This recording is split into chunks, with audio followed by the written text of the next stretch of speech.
Greetings. My name is Officer Nelson Pinkston with the University of Iowa Police Department. Thanks for joining me today. I'm going to be talking to you about how to stay Hawkeye safe when your student comes to the University of Iowa. So the way we train, the way we present this, we're the quote, keep it real cops. We're going to give you real information about what you and your student can do to prepare them for college and for staying safe in Iowa City. So you might be asking yourself, how safe is Iowa City? I'm not a lawyer, but I'll give you the most lawyer answer ever. It depends. If you're from a small town like Wayland, Iowa, shout out Wayland, the Iowa City area might be daunting. If you're from a large place like Chicago or Minneapolis or Dallas, Iowa City might seem like a relaxing place. The point is, crime is random and depends on more than just where someone is.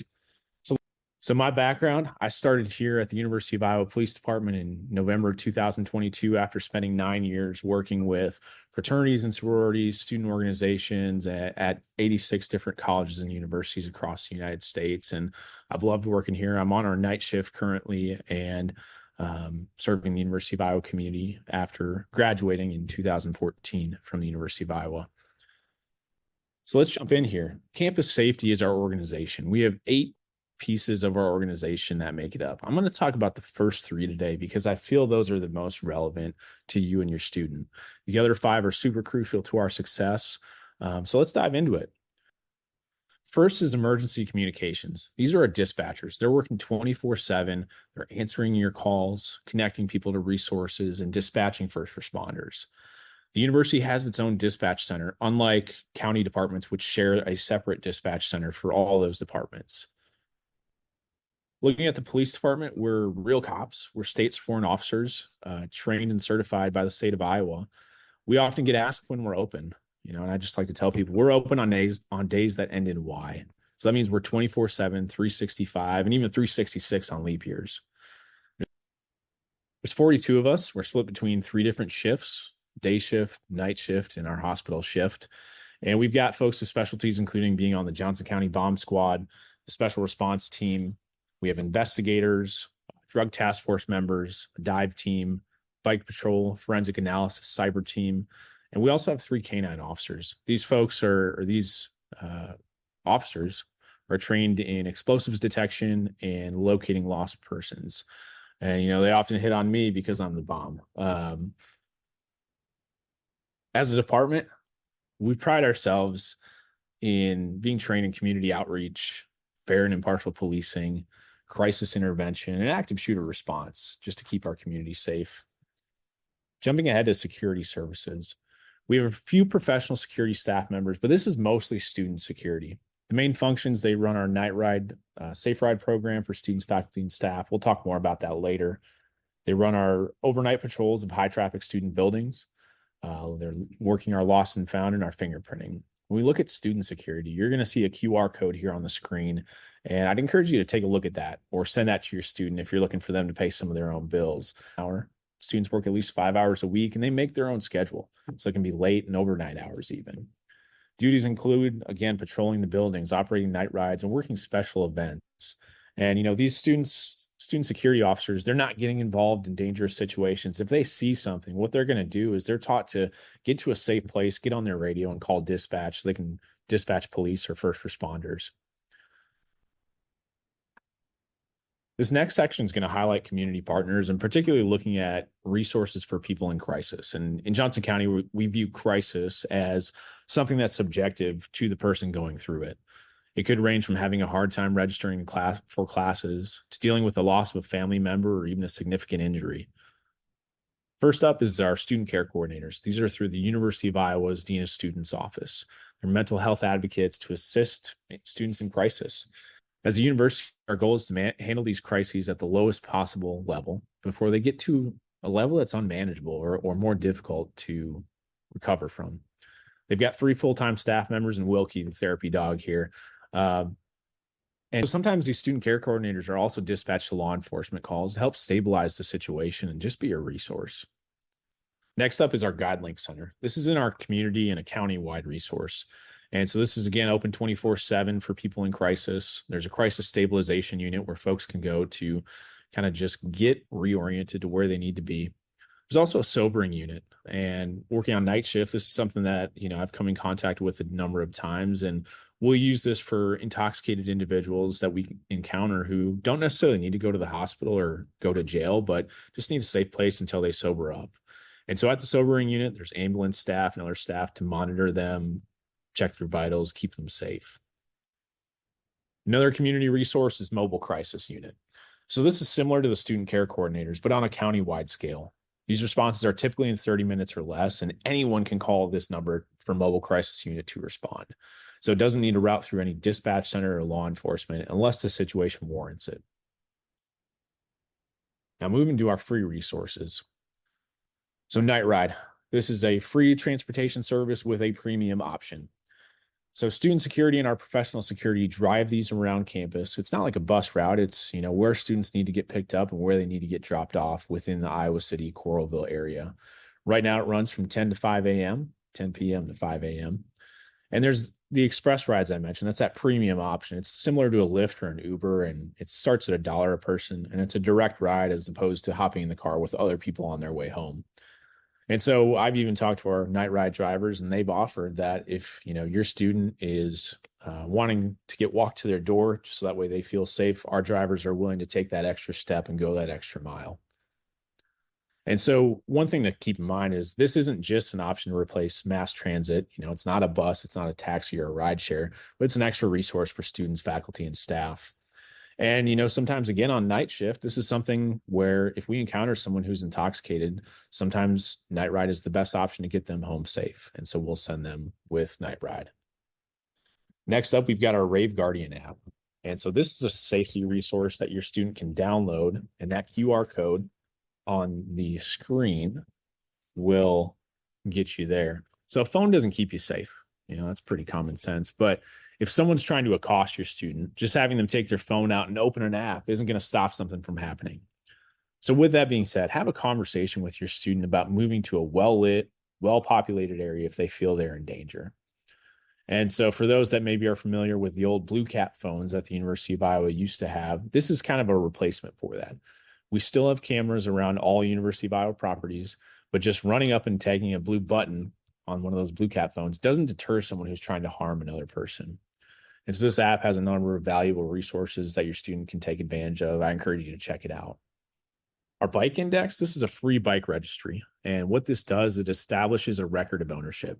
So we've seen bike thefts on and around campus. And, in the event that the bike is missing or stolen, having it registered can help law enforcement return it to the proper owner. We've had success stories where we've found people's bikes because it was registered and we've reunited them with that bike. We'll talk a little bit more about bike safety later. Our police department also offers safety training that's free or low cost.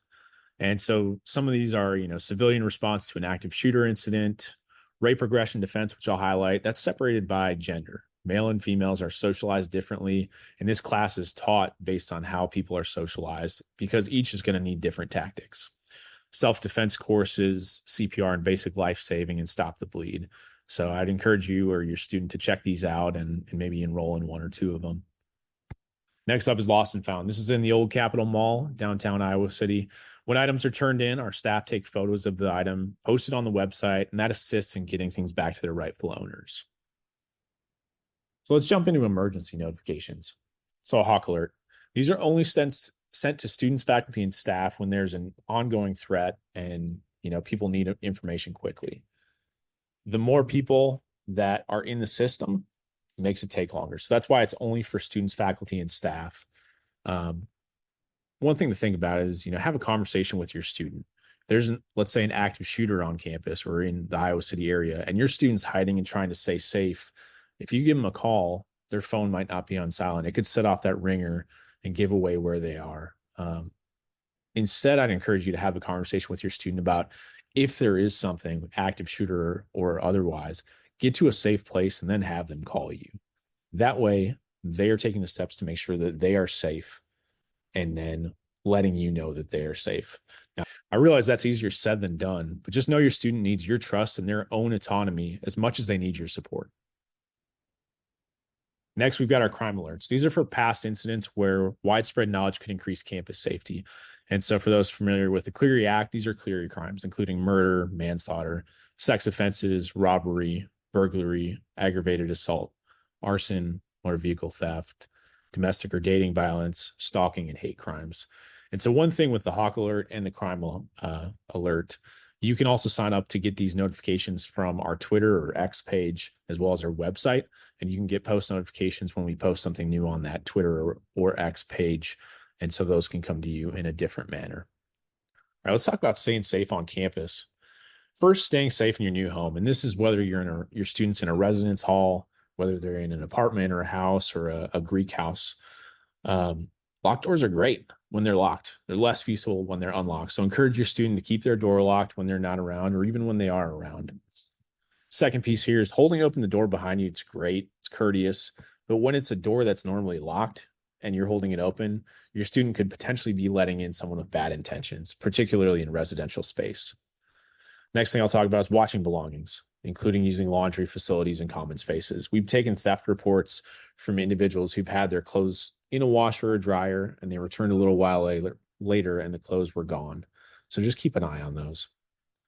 In terms of daily safety tips, I think the biggest thing is just have a conversation with your student about what they post online.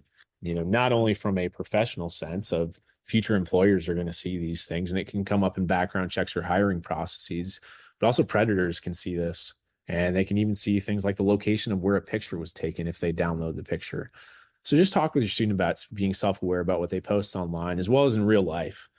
For example, having headphones in and looking down at a phone, it's a great way to miss out on what's going on around them and those who may have bad intentions, who are looking for people that aren't paying attention. Not only that, but the University of Iowa community is vibrant and has a lot going on. And when your student's plugged in 24/7, they might miss some really cool things that come with being a student. So let's move on to scams. These are things that we see fairly often. College students are often targets. People feel they're an easy target. Biggest thing is just coming back to educating yourself. One that we see a lot is sextortion, where someone will make contact online with your students. They'll build a strong relationship with them, and they'll gather compromising images. They may ask your student to do something or take a picture of themselves and send it. And then this person will threaten to share it with maybe their family, their friends, or just the public. And they'll require payment to not share that image.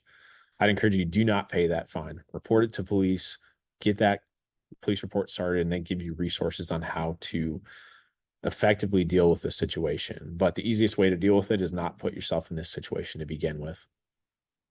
So transportation, some important things here in Iowa. Vehicles are required to have insurance or registration in the vehicle with them. It's also a good idea to just have a spare key in case your student loses it. Keeping in mind that sometimes cars sit in a parking lot for a long time, and that can be detrimental to their use. So keeping an eye on it, removing valuables. When we look at bikes, sometimes we'll see these really expensive bikes, $1,000, $2,000, $3,000 bikes, but they're secured with a $10 lock. It's really not a great investment there. So if your student brings a bike to campus, use a quality lock. Spend the few extra dollars to keep it secure. Check on it regularly. That goes for both cars and bikes. And like I said earlier, make sure it's registered. That establishes that record of ownership. All right, so next we're going to talk about sexual assault. So if this is a topic that's triggering for you, feel free to fast forward or just end the presentation here. At the same time, this is important information because of how prevalent sexual violence is in our world. So this is the sex abuse code definition from Iowa Code 709. So I'm just going to read this. A sex act is against a person's will if consent is attained by threats of violence, if they are asleep, unconscious, or incapacitated due to drugs or alcohol or any other reason, or if the person has a disability that limits their ability to make decisions in sexual matters. So consent here means consent in the affirmative, not just that they didn't say no, but that they did say yes. And again, throughout it needs to remain that affirmative yes. Incapacitation. So let's talk about that. If someone is incapacitated, they absolutely, unequivocally cannot give consent. Intoxication and incapacitation are not the same thing. When we think about a predator, the goals of a predator are twofold. One, isolate. Two, they overstep boundaries. When we talk about consent, again, this consent is in the affirmative. Again, it's that yes, not just that they didn't say no, but they did say yes. So consent cannot be coerced and it's got to be voluntary. It needs to be ongoing and it cannot be given by someone who's asleep, unconscious, or incapacitated due to alcohol or other drugs. Sexual assault is present on all campuses, not just the University of Iowa. And it's present in our country, not just on college campuses. In the past, risk reduction techniques included, being mindful of what a person was wearing, what and how much they drank, and who they were with. The problem with that list is that society took that exact list and used it to re-victimize the survivor. Now the conversations with your students should focus on how to stay safe and identify predators. Remember, I said they try to, one, isolate, and two, overstep boundaries. So talk to your student about how to respect boundaries and keep others safe so your student does not become the person who attempts to isolate or overstep boundaries. Another thing to keep in mind is that most sex assault involve alcohol. And all that to say, I want to just make this abundantly clear. The blame for sexual assault lies on the perpetrator for committing the act, never for the survivor. So let's talk a little bit more about risk reduction. In case I didn't make it clear on that last slide, this is never the survivor's fault.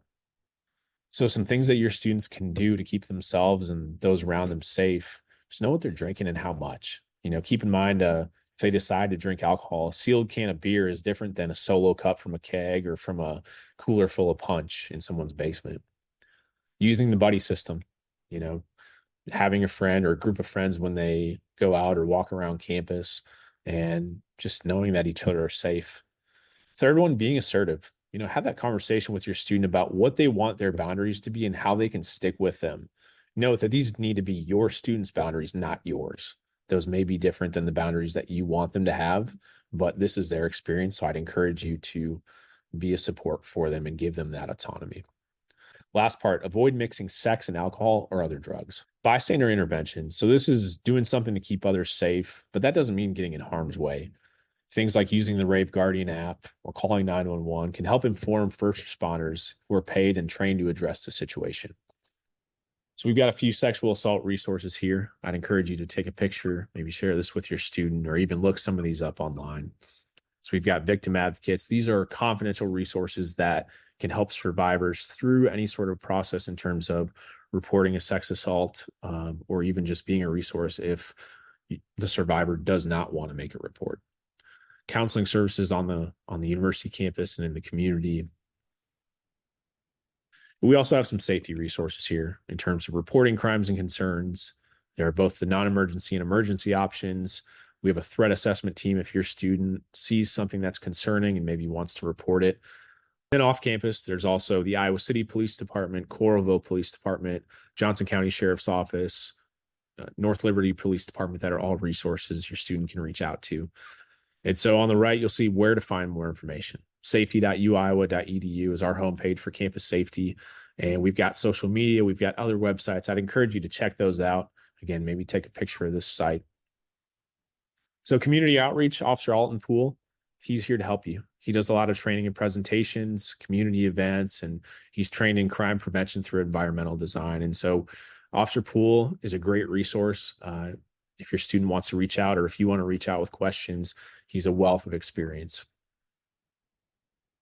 If you have questions, don't hesitate to reach out to us, safety.uiowa.edu, or give us a call at 319-335-5022. Thanks for taking the time to be with us, and I hope your student has a great experience at the University of Iowa.